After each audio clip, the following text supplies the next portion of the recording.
ثقیلا، آپ پر تو ہم بہت بھاری بات ڈالنے والے ہیں، اور وہ بہت بھاری بات کہ اس دین کو قائم کرو۔ یہ کام نہ حضرت نوح کے ہاتھوں ہوا، نہ حضرت ہود کے، نہ حضرت صالح کے، نہ حضرت شعیب کے، نہ حضرت ابراہیم کے، نہ حضرت موسیٰ کے، نہ حضرت عیسیٰ کے، کسی کی بھی۔ مشکل ترین کام، نظام پر غالب کرو۔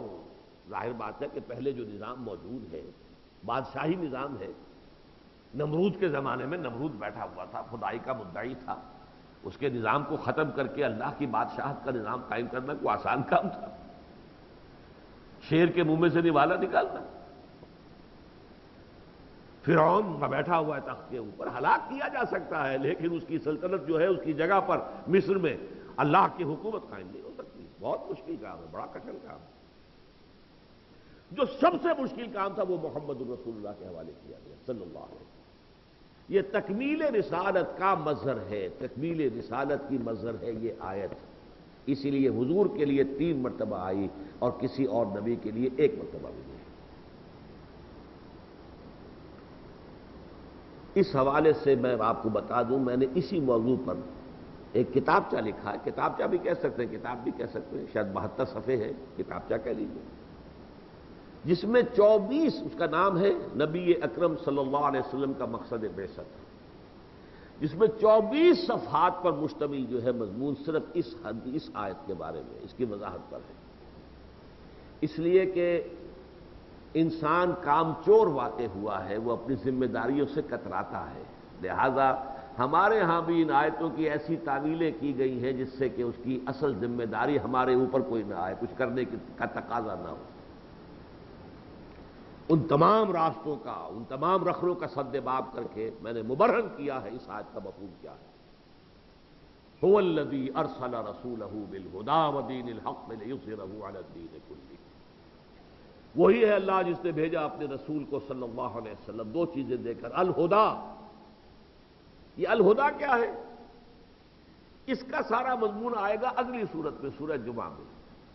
یہ الہدا، یہ قرآن، یہ وہ مقناطیس تھا جس نے کہ عرب میں سے جو سلیم روحیں تھیں، سلیم الفطرت لوگ تھے، انہیں کھینچ کر بلا لیا۔ ہاؤ ٹو پروکیور پیپل، لوگوں کو کیسے حاصل کیا جائے۔ آپ مکان بناتے ہیں تو آپ کو میٹیریل پروکیور کرنا ہوتا ہے، اینٹیں ہیں، یہ ہے، سیمنٹ ہے، انقلاب برپا کرنا ہے، نظام کو جو ہے تلپٹ کرنا ہے، ایک نظام کو جڑ سے اکھاڑ کر دوسرا نظام قائم کرنا ہے، تو اس کے لیے پروکیور کرنا ہوگا سب سے پہلے ہیومن میٹیریل۔ کیسے، کہاں سے آئے گا؟ وہ قرآن سے آئے گا، قرآن انہیں کھینچے گا، قرآن انہیں پوزس کرے گا۔ قرآن کی تبلیغ کیجئے، قرآن کے ذریعے تذکیر کیجئے، فذکر بالقرآن من یخاف وعید۔ جن کی فطرتیں ابھی صحت اور سلامتی پر قائم ہے وہ کھینچے چلے آئیں گے۔ پھر ان کی تربیت اور تعلیم اور تزکیہ، هو الذی بعث فی الامیین رسولا منہم یتلو علیہم آیاتہ ویزکیہم ویعلمہم الکتاب والحکمہ۔ یہ مرکزی آیت ہے سورہ جمعہ کی۔ اس قرآن ہی کی تعلیم کے ذریعے سے، اسی کے تذکیر اور اسی کی تلاوت آیات سے لوگوں کو کھینچا، پھر اسی کی تعلیم، اسی سے ان کا تزکیہ کیا، اسی سے ان کی حکمت کی تعلیم، اور وہ ہیومن پوٹینشل تیار ہو گیا کہ جو اس نظام کو قائم کرنے کے لیے تن من دھن لگا دینے کے لیے اور جان کی بازی اور مال کی بازی کھیلنے کے لیے تیار ہو۔ تو یہ الہدا اس کا ذریعہ ہے، اٹریکٹ کرنے کے لیے، لوگوں کو کھینچنے کے لیے، پروکیور کرنے کے لیے ہیومن مٹیریل، اور اس کے ذریعے سے پھر انقلاب کی ایک جماعت قائم کرنا، حزب اللہ، جسے کہ سورہ مجادلہ میں کہا گیا ہے فَأُولَٰئِکَ حزب اللہ الا ان حزب اللہ هم المفلحون۔ سورہ مجادلہ کے آخری الفاظ یہ۔ تو حزب اللہ بنانے کے لیے قرآن، تربیت کے لیے قرآن، تزکیے کے لیے قرآن، تعلیم کتاب و حکمت کا ذریعہ قرآن۔ تو یہ تو ہے الہدا۔ آلہ یہ ہے جو محمد کو دیا گیا۔ دیکھیے نا، کوئی بڑھئی ہے بغیر اپنے آلات کے، اوزار جو ہے اس کے بغیر بیکار ہے، کیا کرے گا؟ کوئی اور ہے معمار ہے، آخر کچھ نہ کچھ تو اس کو بھی چاہیے نا، 2-3 چیزیں ان کی بھی ہوتی ہیں، اس کے بغیر تو ان کا کام نہیں چلتا۔ محمد الرسول اللہ کو اتنا عظیم کام دیا گیا تو آلہ پہلے تھما دیا گیا۔ اتر کر ہرا سے سوئے قوم آیا اور ایک نسخے کیمیا ساتھ لایا۔ یہ نسخہ کیمیا ہے جس نے افراد کو بدلا، ان کے عقائد کو بدلا، ان کے نظریات کو بدلا، ان کی سوچ کو بدلا، ان کی اقدار کو بدلا، ان کی محبتیں بدل گئیں، ان کی نفرتیں بدل گئیں، ان کے عزائم بدل گئے، ان کے مقاصد بدل گئے، ان کی امنگیں بدل گئیں، ان کے دن اور رات کے نقشے بدل گئے۔ یہ سب قرآن نے کیا۔ هو الذی ارسل رسولہ بالہدی ودین الحق، صرف قرآن نہیں دیا گیا، دین حق بھی دیا گیا ہے۔ یہاں ایک اشکال سا پیدا ہوتا ہے کہ یہ قرآن اور دین حق کیا دو علیحدہ چیزیں ہیں؟ کیونکہ یہ واو جو ہے حرف عطف کہلاتا ہے۔ حرف عطف کے بارے میں آپ کو نحویین یہ بتائیں گے کہ یہ تو مغایرت پیدا کرتا ہے۔ معطوف اور معطوف علیہ میں مغایرت لازمی ہے۔ میں اور آپ، تو میں اور ہوں، آپ اور ہیں، تبھی تو یہ اور جوڑے گا مجھے اور آپ کو۔ آپ اور وہ، آپ اور ہیں وہ اور ہیں، تو اور جوڑے گا نا، تو مغایرت ہے یہ۔ تو یہاں واو جو آیا ہے یہ واو عطف ہے یا واو تفسیر ہے، یعنی قرآن ہی دین حق ہے یا یہ حرف عطف ہے، تو اس پر اجماع ہے یہ حرف عطف ہے۔ لیکن اب سوال یہ مغایرت کیا ہے قرآن میں اور دین حق میں؟ ہے مغایرت۔ محض قرآن کی بنیاد پر دین حق وجود میں نہیں آتا جب تک کہ سنت رسول کو اس میں شامل نہ کیا جائے۔ دین حق پورا نظام زندگی تو کہاں سے آئے گا؟ نماز نہیں آپ قائم کر سکتے جب تک کہ سنت رسول شامل نہ ہو۔ نماز قائم کرو، نماز قائم کرو، نماز قائم کرو، یہ تو قرآن میں ہے۔ کہیں 5 نمازوں کا تذکرہ ہے؟ اشارات آپ کو مل جائیں گے ادھر ادھر سے، اشارات میں پھر اختلاف کی گنجائش بھی ہوتی ہے۔ اپنے آپ کو اہل قرآن کہنے والے کہتے ہیں 2 ہی نمازیں، یہ تو خامخواہ مولویوں نے 5 بنا دی کیونکہ حدیث کے وہ منکر ہیں، صرف قرآن کی بنیاد پر چاہتے ہیں۔ کوئی 2 کہتا ہے، کوئی 3 کہتا ہے، کوئی کہتا ہے جی کوئی ایسی ضرورت ہی نہیں ہے اس طریقے سے جمع ہونے کی اور بیٹھ نماز رکوع اور سجود، بس بیٹھے اور اللہ کو یاد کر لیا، یہی نماز ہے۔ ہر ایک کے پاس دلیل ہوگی اگر صرف قرآن ہوگا۔ لیکن جب بات آ جاتی ہے سلو کما رأیتمونی اصلی، پڑھو نماز ایسے جیسے مجھے دیکھتے ہو، اب بات معلوم ہوئی۔ اب اقامت الدین ایک نظام کی حیثیت سے، یہ 5 اوقات ہیں، فرض کا نظام کا یہ باجماعت ہے، مساجد بنے گی، وہاں پہ جمع ہوں گے، وضو اس کے لیے شرط ہے، وغیرہ وغیرہ، یہ سارا نظام ہے۔ تو در حقیقت محض قرآن جو ہے دین حق نہیں بنتا، اس کی بنیاد ہے، فلسفیانہ بنیاد اس نظام کی قرآن ہی میں ہے، بنیادی ہدایات اس کے لیے قرآن میں ہے، لیکن تفصیلی نقشہ اس نظام کا بنتا ہے سنت رسول صلی اللہ علیہ وسلم کو ساتھ شامل کر کے۔ لہذا القرآن اور الدین الحق جو ہے ان میں مغایرت ہے۔ تو بھیجا ہے اس نے 2 چیزیں دے کر، الہدی و دین الحق، اور دین حق دین کسے کہتے ہیں؟ یہ بات ذرا نگاہوں سے اوجھل ہو گئی ہے آج خاص طور پر، اس لیے کہ دین کا ترجمہ عام طور پر ریلیجن کر دیا جاتا ہے، اسلام از اے ریلیجن۔ خاص طور پر جب سے دنیا میں یہ کولونیلزم کا جو غلبہ آیا تھا، اور یہ کولونیل پاور سب کی سب عیسائی تھی، عیسائیوں کے ہاں جو ان کا مذہب ہے وہ صرف عقیدے پر مشتمل ہے، بس حضرت مسیح کو خدا کا بیٹا مان لو، وہ پہلے ہی تمہاری تمام گناہوں کا کفارہ اپنی جان کی قربانی دے کر تمہارے تمام گناہوں کا کفارہ پہلے ہی دے چکے، جتنی ہوئی، باقی شریعت بھی اس میں کوئی نہیں ہے۔ تو کرسچینٹی از اے ریلیجن۔ اب جب ہم جاتے تھے، بچہ جب میں بھی داخل ہوا ہوں گا پہلی جماعت میں، تو والد صاحب نے مرحوم نے فارم پر کیا ہوگا نا، تو مذہب کیا ہے؟ اسلام۔ اسلام مذہب بن گیا، ریلیجن انگریزی میں ہوگا ریلیجن اسلام، اسلام ریلیجن بن گیا۔ اسلام ریلیجن نہیں ہے، اسلام مذہب نہیں ہے، اسلام دین ہے۔ دین و مذہب میں زمین و آسمان کا فرق ہے۔ مذہب میں عام طور پر صرف 3 چیزیں شامل ہوتی ہیں، ایک عقیدہ، کوئی عقیدہ، 1 خدا، 2 خدا، 10 خدا، 20 خدا، 100 خدا، 1000 خدا، کوئی خدا نہیں، کوئی بھی ہو۔ نمبر 2 کچھ مراسم عبودیت، کو پتھروں کو پوجیں گے، کوئی درخت کو پوجیں گے، سورج کو پوجیں گے، چاند کو پوجیں گے، ایک اللہ کو پوجیں گے، آلائے تناسل کو پوجیں گے، ہندوؤں میں وہ بھی ہے، آلات تناسل کی پوجا ہوتی تھی، اس میں اجازت ہے، آپ جو چاہیں بلیو کریں، جو چاہیں آپ پوجیں، اور کچھ آپ کی سیریمنیز جو ہوتی ہے سوشل، وہ بھی آپ جیسے چاہیں کر لیں۔ آپ عید منانا چاہتے ہیں منا لیں بھائی، آپ جو ہے بچے کے پیدائش پر عقیقہ کرنا چاہتے ہیں کر لو، ہمیں کیا اعتراض ہے۔ آپ مردے کو دفن کرنا چاہتے ہیں کر لیجیے، آپ شادی کے لیے جو ہے وہ نکاح پڑھانا چاہتے ہیں پڑھا لیجیے، لیکن اس سے آگے معاشرتی نظام، سیاسی نظام، معاشی نظام، اس کا کوئی تعلق کسی مذہب سے نہیں ہے۔ یہ ہے آج کے دور کا مذہب سکڑ گیا۔ وہ جو اقبال نے کہا ہے کہ بندگی میں گھٹ کے رہ جاتی ہے ایک جوئے کباب، اور آزادی میں بہرے بے قرار ہے زندگی۔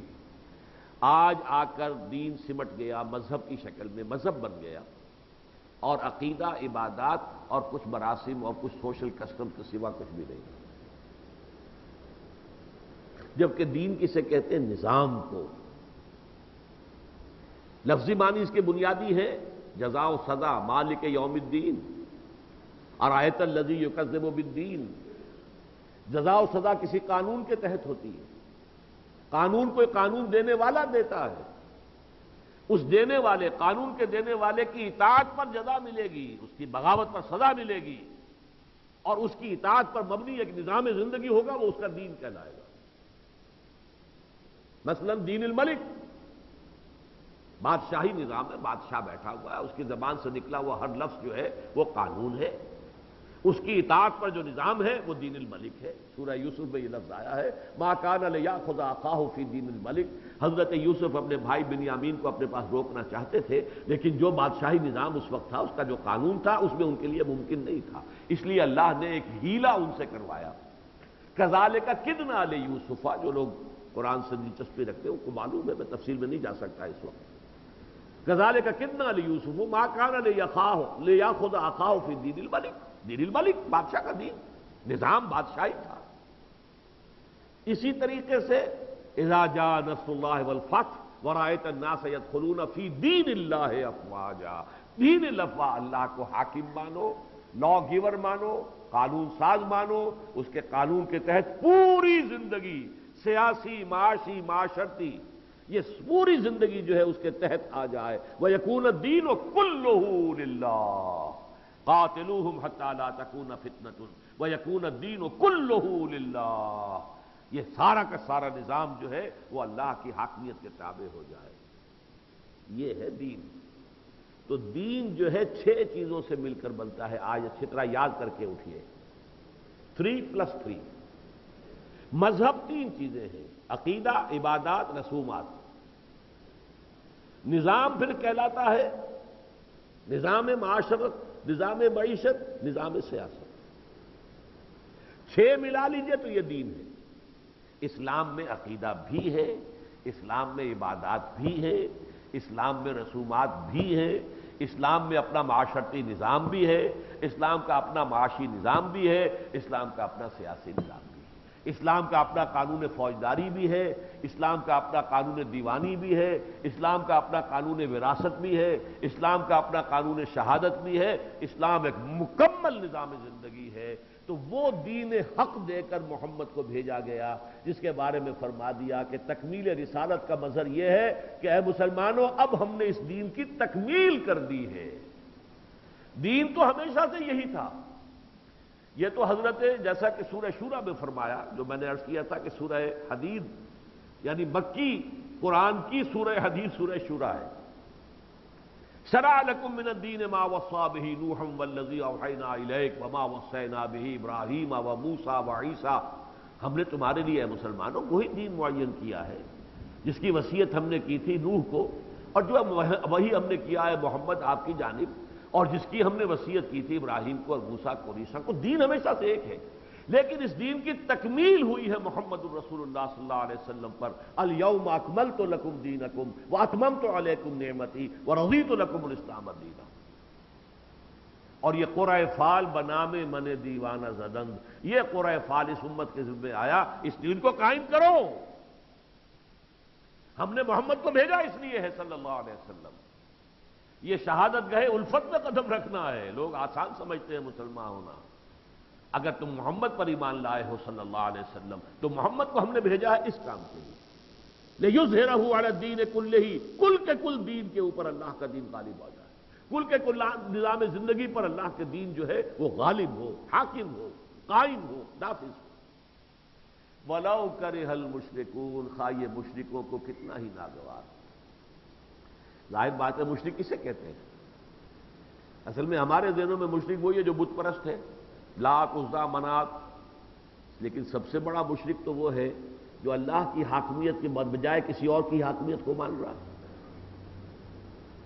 سورہ جمعہ میں آپ دیکھیں گے کہ پہلی آیت میں یسبح للہ ما فی السماوات و ما فی الارض الملک القدوس العزیز الحکیم، سب سے بڑی شان تو اس کی یہی ہے الملک۔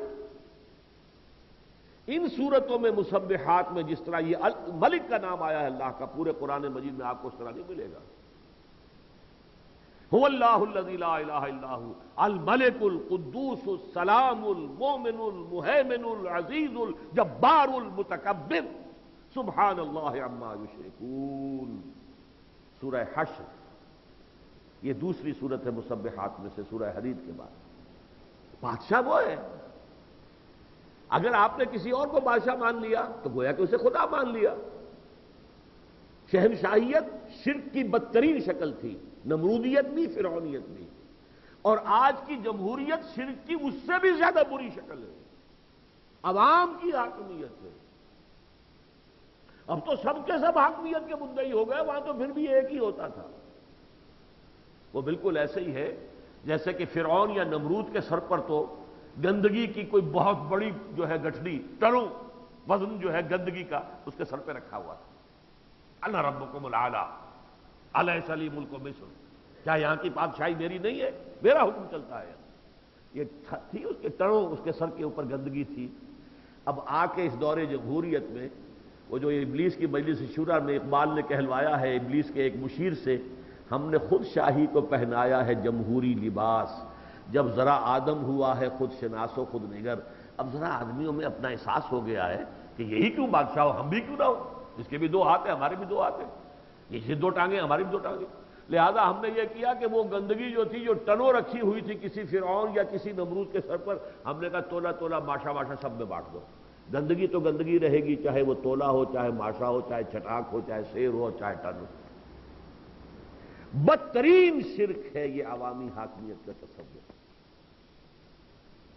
دجالیت جو عظیم فتنے کی شکل میں اب اپنے آخری دور کو پہنچا چاہتی ہے۔ آج کل کے میرے جمعے کے خطبات اگر آپ سن رہے ہو، اب تو انٹرنیٹ پہ آتا ہے، بہت آسانی سے آپ کو ڈاؤن لوڈ کر سکتے ہیں۔ تو واقعہ یہ ہے کہ اب اس کا آخری فتنہ جو ہے، آخری عروج آ رہا ہے۔ پہلا قدم یہی تھا، سیکولرزم۔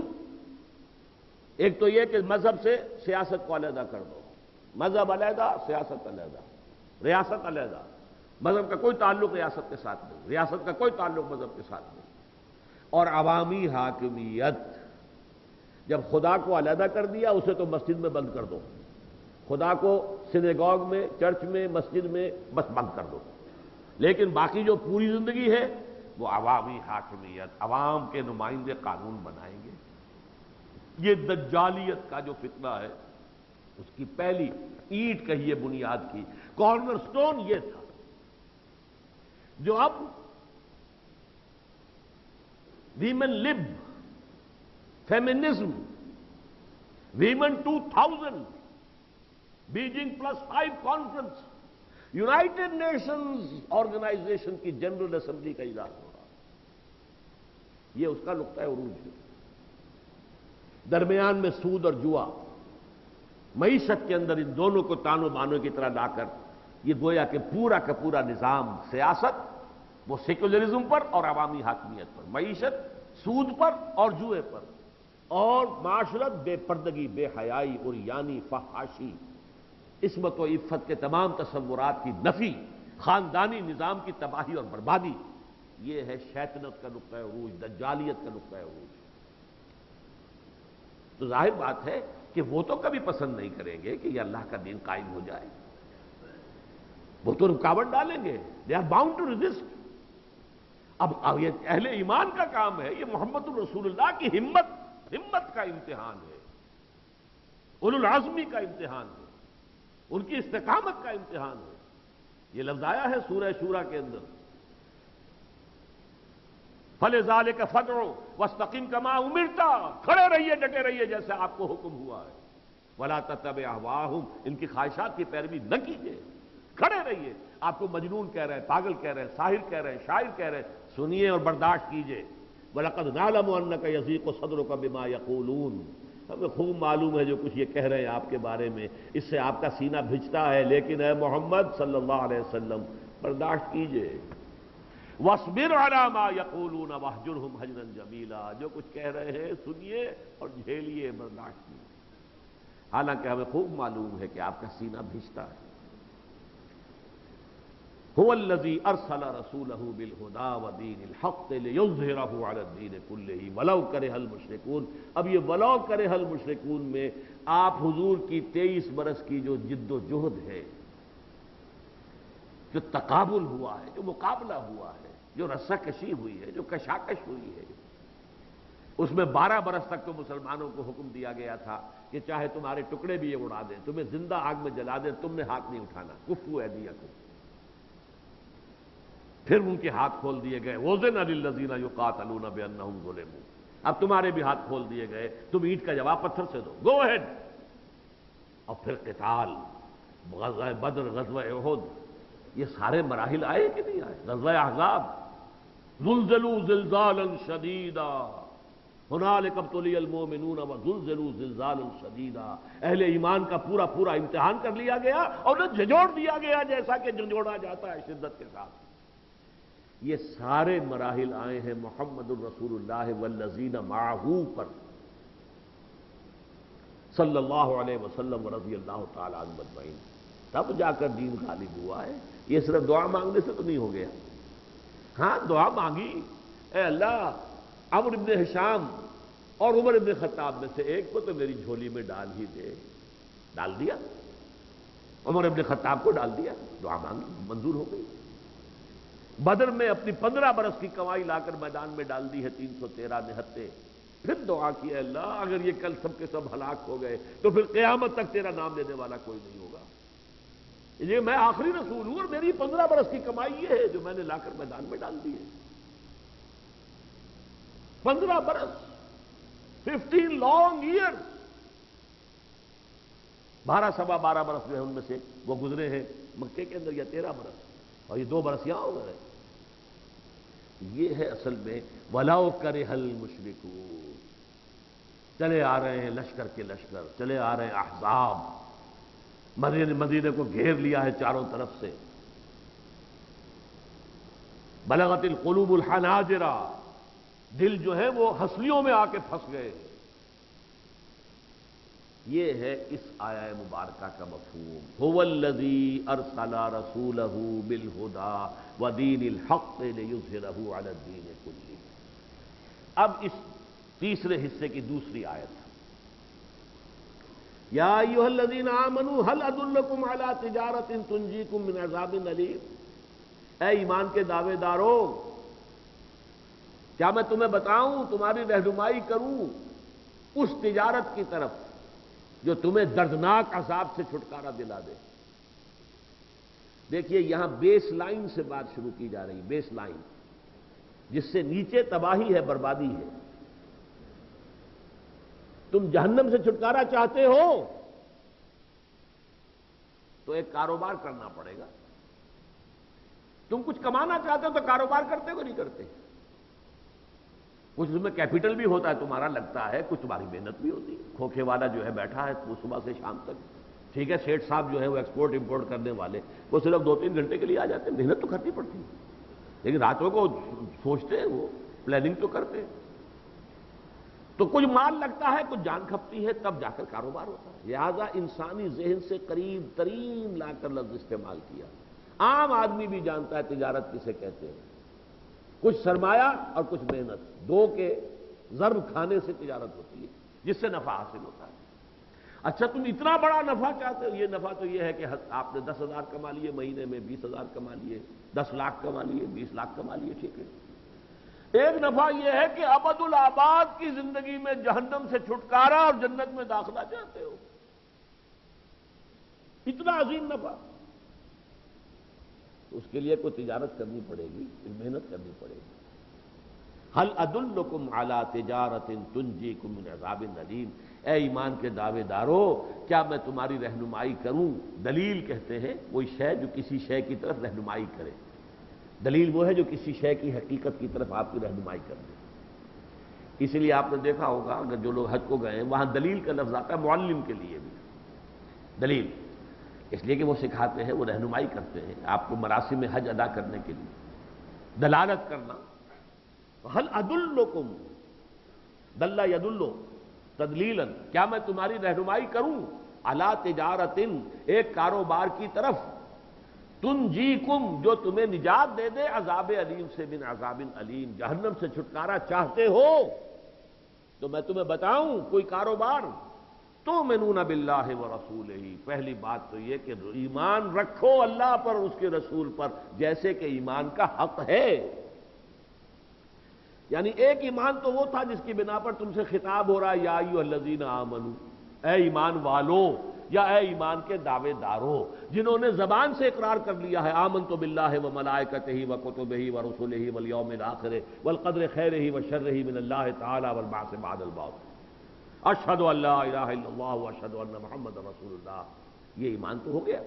کوئی ہندو، سکھ، پارسی، عیسائی، مجوسی کوئی ہو، آج ہی یہ جملہ کہے گا اشہد ان لا الہ الا اللہ واشہد ان محمد رسول اللہ، اور وہ مومن قرار پائے گا، مسلم قرار پائے گا. لیکن حقیقی ایمان شے دیگر ہے، یقین والا ایمان. جیسے سورہ حجرات میں کہا قالت الاعراب آمنا قل لم تؤمنوا ولکن قولوا اسلمنا. یہ بدو کہہ رہے ہیں کہ ہم ایمان لے آئے. اے نبی ان سے کہیے تم ایمان ہرگز نہیں لائے ہو، بلکہ یوں کہو کہ ہم اسلام لے آئے ہیں. ولما يدخل الایمان فی قلوبکم، ابھی تک ایمان تمہارے دلوں میں داخل نہیں ہوا. تو یہ دل میں داخل ہو کر یقین کی شکل اختیار کرے تب بات بنے گی. جب خشت بنے تب کام چلے.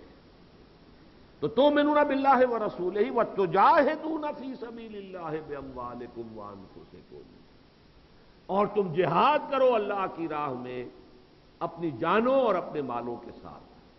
مال کھپاؤ، جان کھپاؤ. تجارت میں سرمایہ لگتا ہے، محنت لگتی ہے. وہی سرمایہ اللہ کے دین کے لیے صرف کرو. وہی اپنی جان کی قوتیں، صلاحیتیں، توانائیاں، ذہانتیں سب کی سب کھپاؤ اس کام کے لیے کہ اللہ کا دین غالب ہو جائے اور محمد کے سپر جو مشن کیا گیا ہے اس کی تکمیل ہو جائے، اکمپلش ہو جائے، وہ اچیو کر لیں اپنے اس گول کو. تؤمنون باللہ ورسولہ وتجاہدون فی سبیل اللہ باموالکم وانفسکم ذالکم خیر لکم ان کنتم تعلمون. یہی تمہارے لیے بہتر ہے اگر تم سمجھو. بظاہر تو گھاٹے کا سودا ہے. یہی وقت، یہی مال میں دنیا کے اندر اپنے کاروبار میں لگاؤں گا تو اور نفع آئے گا. وقت میں نکالتا ہوں اپنے کیریئر سے، اپنے پروفیشن سے، اپنے بزنس سے، گھاٹا ہوتا ہے. کچھ نہ کچھ کمی تو آتی ہے، تو گھاٹے کا سودا ہوا. باقی رہ گیا آخرت، تو کیا پتہ ہوگی کہ نہیں ہوگی. یہ شیطان تو وسوسہ اندازی کرتا ہے. آخرت کی خبر خدا جانے. اصل شے تو دنیا ہے، اب تو آرام سے گزرتی ہے. آخرت کی خبر خدا جانے، دیکھا جائے گا. اصل تو یہ ہے، نو نقد نہ تیرا ادھار. وہ جنت کا وعدہ تم سے ہو رہا وہ تو ادھار ہے. جنت دنیا میں نہیں ملے گی، وہ تو آخرت میں ملے گی. آخرت کا کیا پتہ ہوگی بھی کہ نہیں ہوگی. تو یہ کام تو وہی کر سکتا ہے جسے یقین حاصل ہو چکا ہو آخرت پر، جسے یقین ہو باعث بعد الموت پر، جس کو یقین ہو جنت اور دوزخ پر، جس کو یقین ہو محاسبہ اخروی پر، جس کو یقین ہو کہ آخرت کی زندگی ابدی ہے، ہمیشہ کی ہے. وہ یہ سودا کر سکے گا ان کنتم تعلمون، اگر علم ہوگا. ورنہ تو یہ گھاٹے کا سودا ہے، ادھار کا سودا ہے. یہی وجہ سورہ توبہ میں بڑی پیاری آیت ہے، وہ کس کس طریقے سے اللہ نے اہل ایمان کو یقین دلایا ہے. ان اللہ اشتری من المؤمنین انفسهم واموالهم بان لهم الجنہ یقاتلون فی سبیل اللہ فیقتلون ویقتلون وعدن علیہ حقا فی التوراۃ والانجیل والقرآن ومن اوفی بعہدہ من اللہ فاستبشروا ببیعکم الذی بایعتم بہ وذلک هو الفوز العظیم۔ اللہ نے اہل ایمان سے ان کی جانیں اور مال خرید لیے ہیں جنت کے عوض۔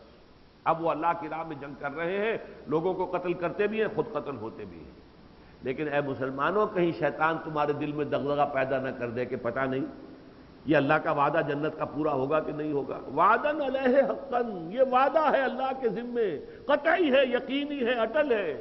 پھر التورات ہے، اس نے تورات میں کیا وعدہ، والانجیل ہے، پھر انجیل میں توثیق کی، والقرآن تیسری مرتبہ اس قرآن میں کہہ رہا ہے، ومن اوفی بعہدہ من اللہ، اور اللہ سے بڑھ کر بھی اپنے عہد کو کوئی وفا کرنے والا ہو سکتا ہے۔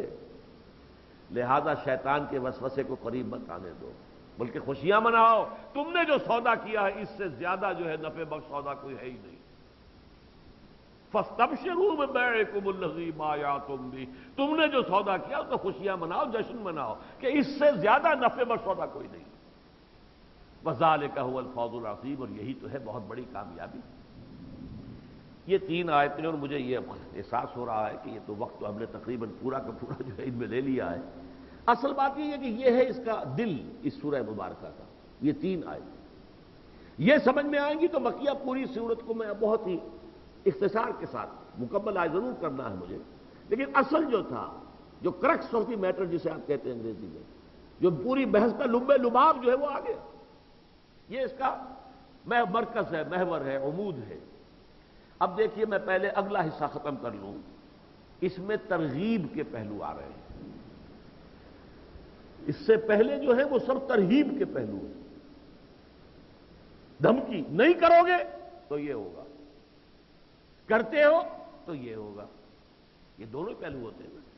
حدیث کی بڑی مشہور کتاب ہے ترغیب و ترہیب۔ احادیث میں جب اچھے اعمال کرنے کے لیے اس کا یہ اجر ملے گا، یہ ثواب ملے گا، یہ درجہ ہے، یہ ترغیب ہے، اور برے اعمال کے لیے یہ سزا ملے گی، اس طرح جہنم کے اندر جلو گے، اس طرح زبانیں کاٹی جائیں گی، اس طرح جو ہے وہ پیٹ میں انگارے ہوں گے، تو وہ یہ ترہیب ہے، ڈرانا۔ تو ترغیب و ترہیب دو ہی راستے ہوتے ہیں۔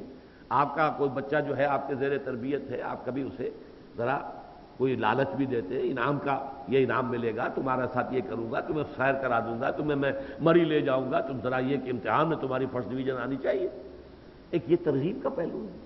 ترہیب ہوتی ہے کہ پھر آپ کے ذرا ڈانٹ ڈپٹ بھی ہو گیا، یہ اگر تم نے یہ کام ٹھیک نہیں کیا تو پھر یہ سزا ملے گی۔ تو ترغیب و ترہیب اس صورت میں یہ ہے کہ مرکز تو ہم نے پڑھ لیا، هو الذی ارسل رسولہ بالہدی ودین الحق لیظہرہ علی الدین کلہ ولو کرہ المشرکون یا ایھا الذین آمنوا هل ادلکم علی تجارۃ تنجیکم من عذاب علیم تؤمنون باللہ ورسولہ وتجاہدون فی سبیل اللہ باموالکم وانفسکم ذالکم خیر لکم ان کنتم تعلمون۔ اچھا اب آپ ترغیب گنتے جائیے۔ نمبر 1، یغفر لکم ذنوبکم، اپنے سامنے کھول لیجئے، اب کیونکہ ٹیکسٹ جو ہے وہ سامنے ہو تو اچھا ہے۔ پہلی بات، تمہارے گناہ معاف کر دے گا، اللہ بخش دے گا تمہارے لیے تمہارے گناہوں۔ وَيُدْخِلْكُمْ جَنَّاتٍ تَجْرِي مِن تَحْتِهَا الْأَنْهَارُ وَمَسَاكِنَ طَيِّبَةً فِي جَنَّاتِ عَدْنٍ، اور تمہیں داخل کرے گا ان باغات میں جن کے دامن میں ندیاں بہتی ہوں گی، اور ان مساکن میں، ان محلات میں کہ جو ریزیڈینشل گارڈنز میں ہوں گے، جنات عدن ومساکن طیبۃ فی جنات عدن۔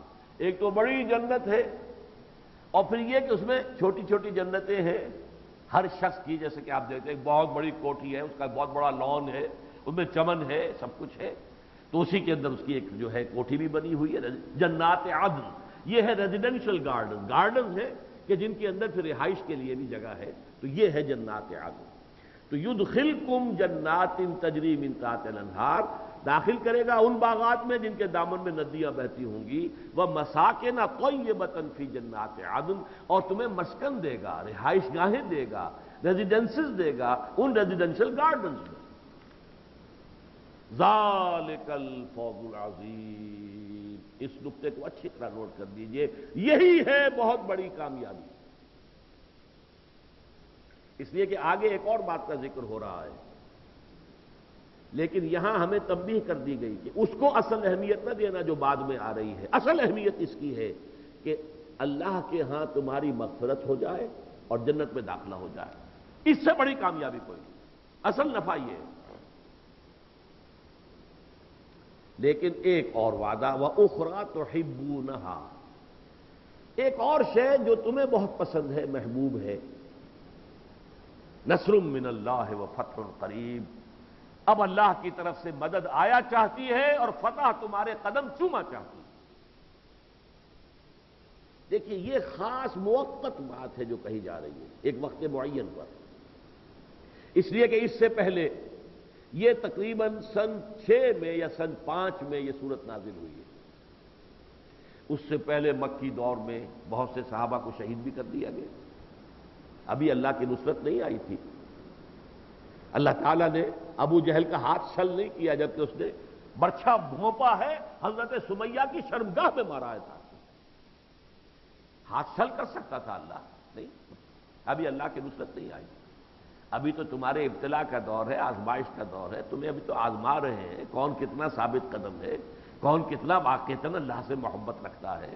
یہ صرف دودھ پینے والے مجنو ہیں یا یہ کہ واقعتاً یہ اللہ اور اس کے رسول سے محبت کرنے والے ہیں؟ یہ تو امتحان کا دور ہے، چل رہا ہے۔ پھر مدنی دور میں آ کر بدر ہے اور احد ہے، اور احد میں حضور بھی مجروح ہو گئے ہیں، آپ کے دندان مبارک شہید ہوئے، 70 صحابہ شہید ہو گئے۔ پھر غزوہ احزاب میں آ کر تو میں ابھی آپ کو آیات سنا چکا ہوں، هنالک ابتلی المؤمنون وزلزلوا زلزالا شدیدا وبلغت القلوب الحناجر، یہ ساری چیزیں ہوئی ہیں۔ جب یہ اہل ایمان نے اپنے صبر اور ثبات اور استقامت کا ثبوت دے دیا، اب فرمایا گیا وَأُخْرَىٰ تُحِبُّونَهَا، دیکھو ایک اور شے جو تمہیں بہت پسند ہے، نصر من اللہ وفتح قریب، اب اللہ تعالیٰ کی طرف سے نصر جو ہے، نصرت وہ بھی آیا چاہتی ہے، اور الفتح جو ہے تمہارے قدم اب چوما چاہتی ہے، قریب۔ یہ در حقیقت غزوہ احزاب کے بعد ہوا، اچھی طرح سمجھ لیجیے، یہ موقت ہے، یہ آیت ایک خاص وقت میں نازل ہوئی ہے، ہر وقت کا مسئلہ یہ نہیں ہے۔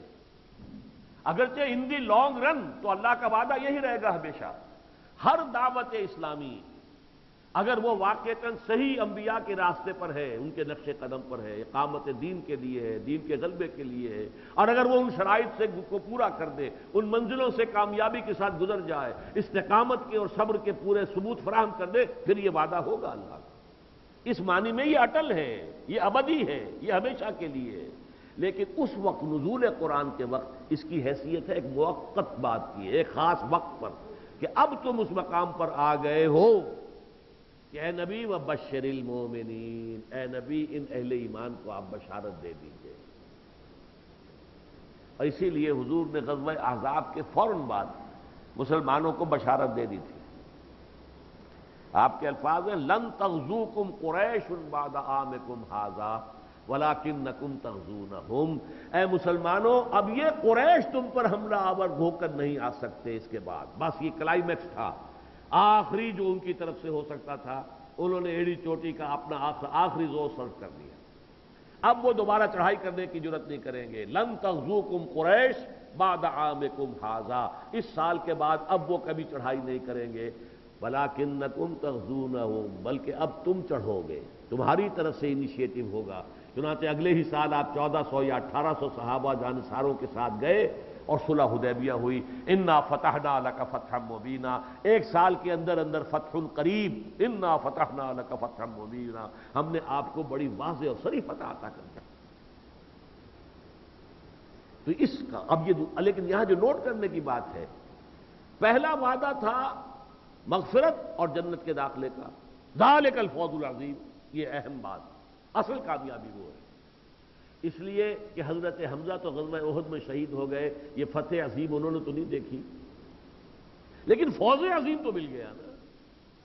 فوز عظیم تو جو مکے میں شہید کر دیے گئے سمیہ اور یاسر رضی اللہ تعالی عنہما، ان کو بھی مل گیا، فوز عظیم میں تو کوئی کمی نہیں۔